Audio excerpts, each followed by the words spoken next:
కురుక్షేత్ర యుద్ధం.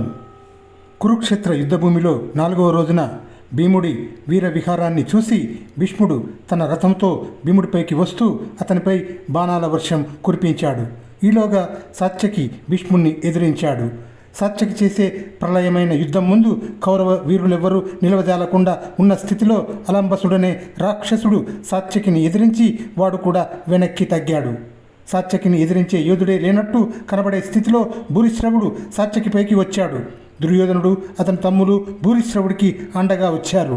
అంతమంది ధృతరాష్ట్ర పుత్రులు కంటపడేసరికి భీముడు లేళ్ల మందను చూసిన సింహంలాగా అయిపోయి తన గదతో వారి మీదికి లంఘించాడు.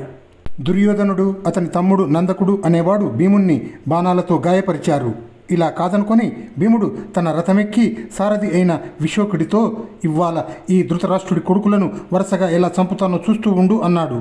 భీముడు దుర్యోధన నందకుల మీద బాణాలు వేశాడు. దుర్యోధనుడు వేసిన బాణాలలో 3 భీముడి మోచేతికి తగిలి అతని విల్లు కింద పడిపోయింది. భీముడి సారథికి కూడా బాణాలు తగిలినాయి. భీముడు రోషంతో దుర్యోధనుడి వింటిని ఒక బాణంతో విరగగొట్టాడు. దుర్యోధనుడు మరొక విల్లు తీసుకొని తీవ్రమైన బాణంతో ఎదురు రొమ్ములో కొట్టేసరికి భీముడు రథంపై మూర్ఛపోయాడు.